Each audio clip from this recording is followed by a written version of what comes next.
My name is Shiva Bayapinedi. I am co-founder and CEO for Atirath Gaming Technologies Private Limited.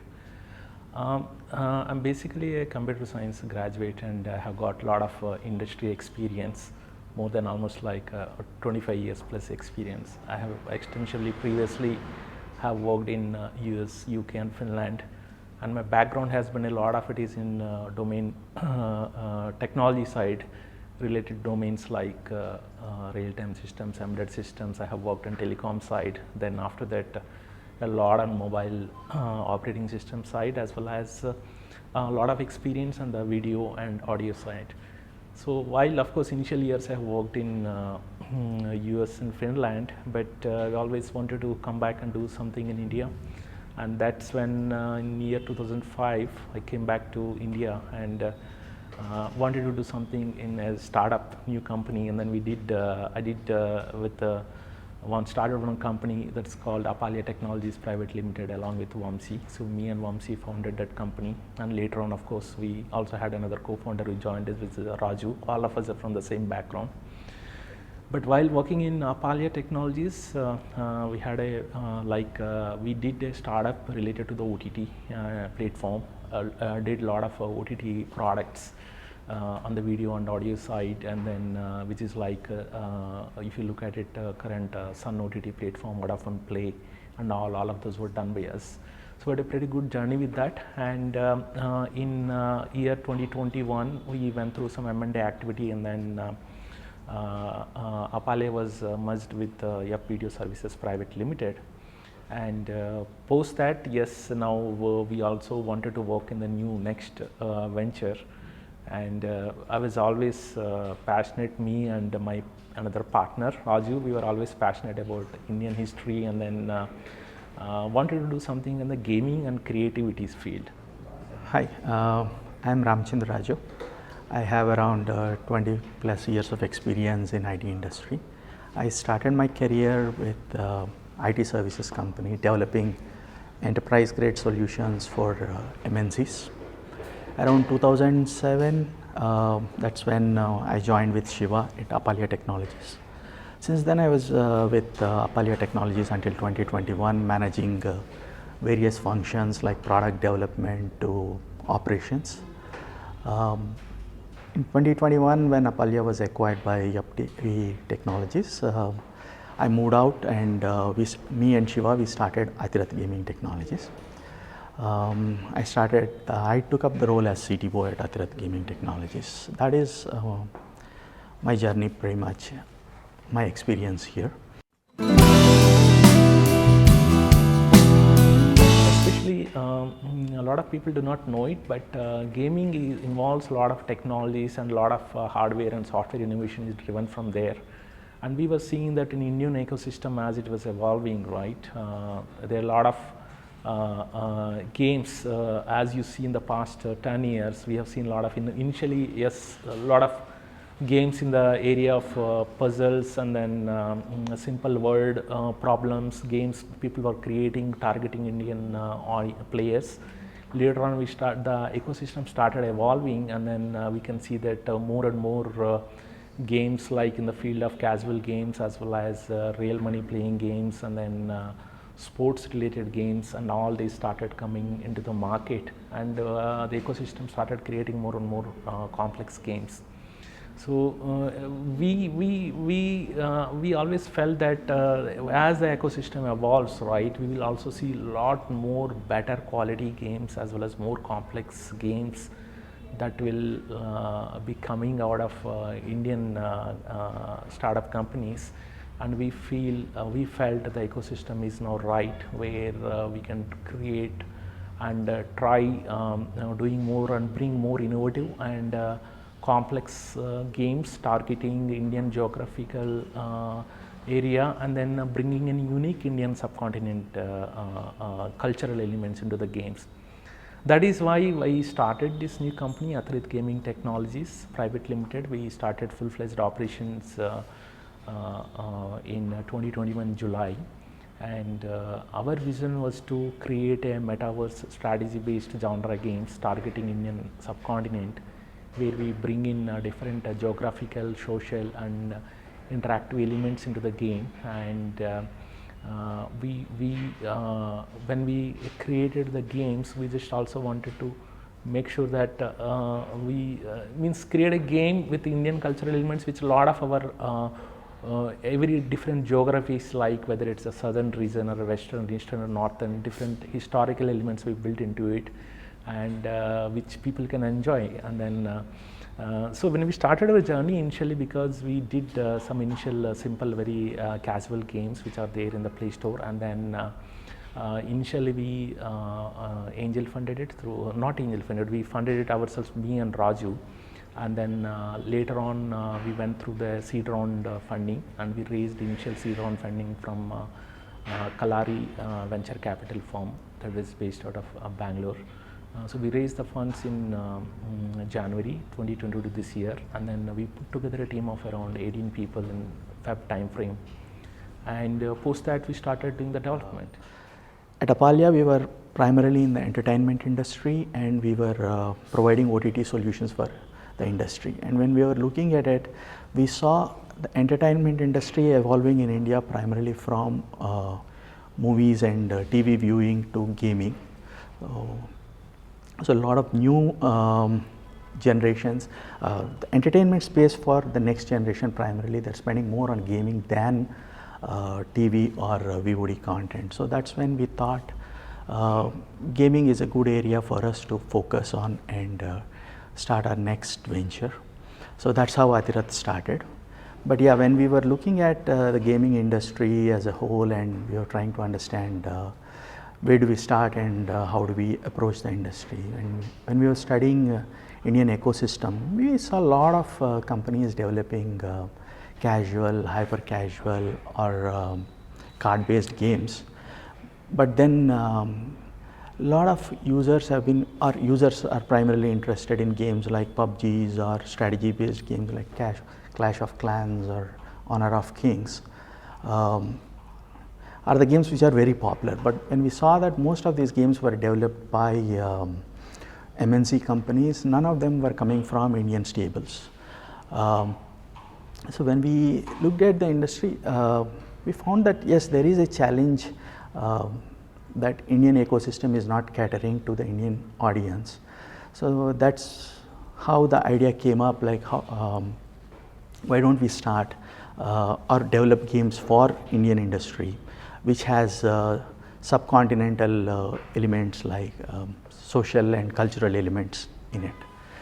So that's how the whole idea of Atirath originated. Coming to the our business model, primarily because we are developing this metaverse strategy game, and it's a free app that is available that will be available in the Play Store for the players to download and play the game. Primarily business model in this one is there are three sub models. One is play to earn, play to collect, and then there is a like in-app purchases. In this game, all the players generally can play the game for free, but in case some of the players want to get an advantage with respect to the time, or they want to cut down the like advantage in terms of buying certain in-game assets and all, those in the game itself, those players can buy those assets using real money currency. And generally we expect that around 1 to 2% of the users will be doing that part of the transaction. Along with this, in the gameplay, there is another model which is play to earn model. In the sense, as players play the game and as they develop their skills, because we will also be, this is going to be a multiplayer game where we will also be introducing a lot of contest elements. As players build their skill sets, we will also allow the players to participate into the game economy itself, themselves conducting some of the contests. And within the contests, like depending on who are the winners, whatever the money is generated, some part of the revenue the players also can keep it and earn it for themselves. That is a second model. And the third model is also because this game also has got a blockchain and NFT related game items which can be utilized. during the gameplay, players can always collect the NFT FT items, and later on we will also provide a mechanism where players can trade or exchange this in the NFT exchanges and then also earn through that. So this is also the play to collect business model that is involved.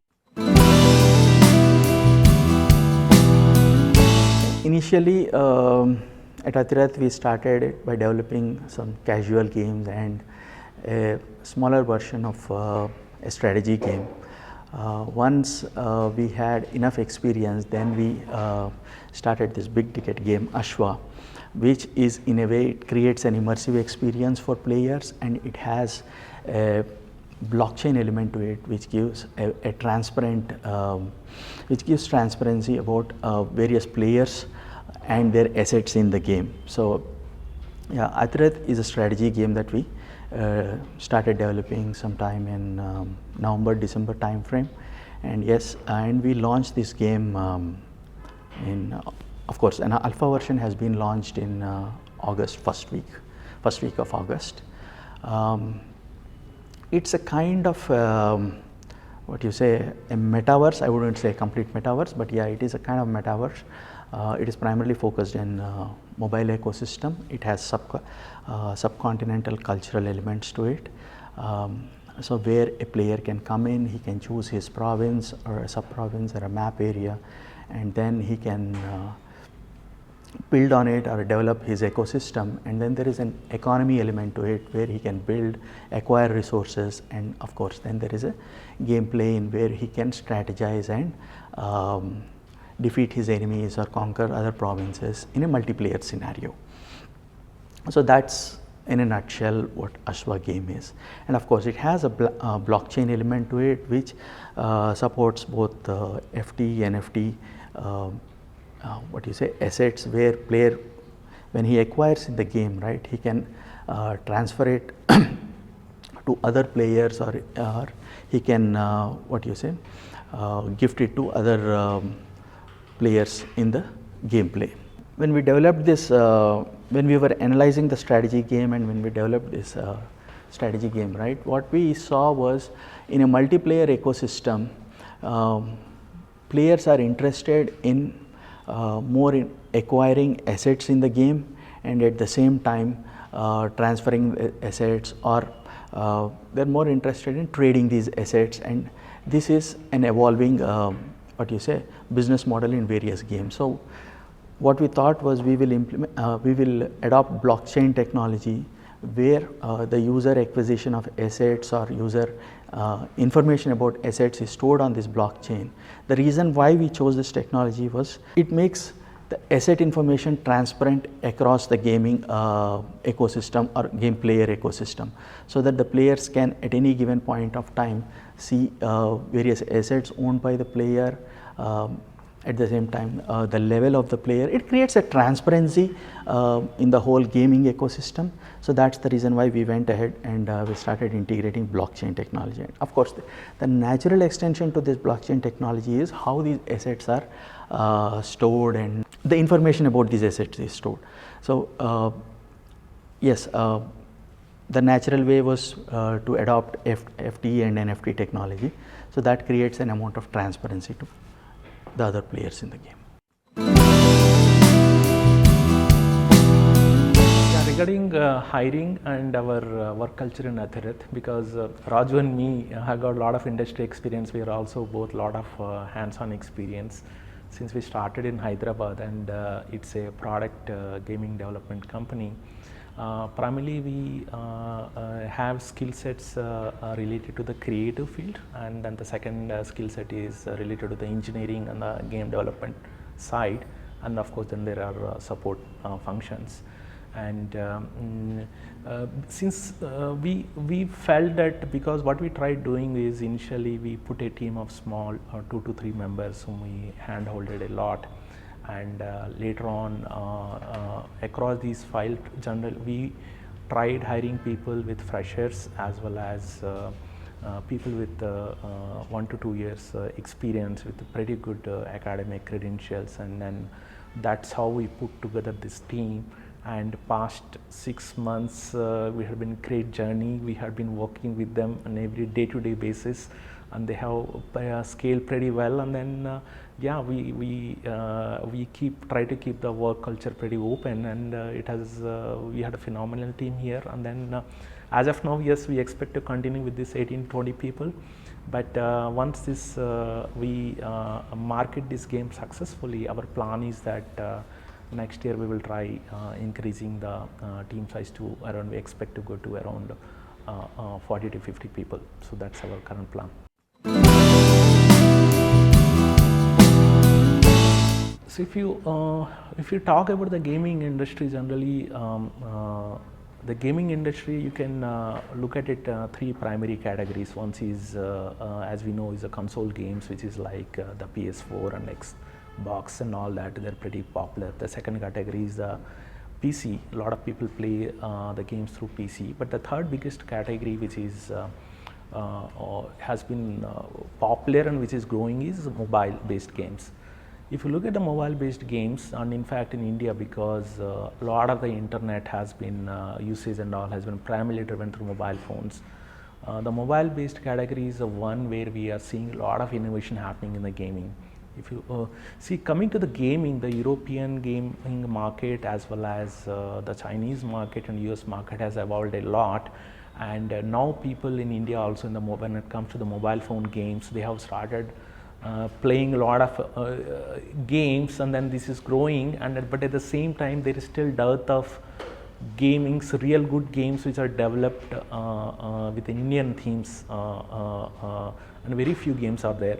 But at the same time, if you look at the current market in the Indian games, the puzzle category, the casual category, as well as the real money playing games category, they have done phenomenally well. And we have also started seeing some lot of course, some of the action games like PUBG and all has been pretty popular, but there has been still some genres which we haven't still explored, like especially the strategy games, which are very, very popular and one of the highest revenue generating games in European market, and then Chinese market and US market. That is a genre that we are trying to address now. So when we started the company, because Raju and me has invested our own money for the initial journey, where we developed initial very simple casual and then strategy games, which we also experimented with in the Play Store, because we wanted to understand the Indian players, like statistics, how they interact and what is they like and all. That has given a lot of learning, and we did this with a very small team of 2 to 3 people. And then once we had certain, and then when we did that, one of the initial small games that we also did in the strategy game was War of Agras and Satrap's War. So those games also give us good enough insights, and we realized that there is a lot of potential in the strategy, especially with the Indian historical elements and all. That is where then we decided that it's time that we create a bigger and then more complex, at the same time has to be the better quality game. That is a time frame, because based on this initial journey and all, we also started approaching the venture capital community, trying to raise the seed fund rounds. And then yes, and Kalaari was excited with our game proposition and our vision, and we raised, so they wanted to be part of this, and then we got a term sheet from them, and that's how we got the initial seed round funding from Kalaari Capital. And then they came on board with us in this January 2022, and that's how we started the journey. With the seed money funding, that's how we put together, we expanded our team to 18 people, and then we developed this first version of our metaverse game, which is now available. In fact, we opened it out just last week for the beta testing. People can type in Asva in Play Store, and then also try out our games. And then so the journey, our Kalaari has been pretty supportive for us, and then Going forward, what we expect, our focus is going to be this game will continue to develop with new features, with additional features like multiplayer features, as well as we will try expanding this game, and then we will try introducing more features. And then next post, once we achieve certain put together play user base and all, we will also work out the plans to go to the next round of funding. So that is our current plan.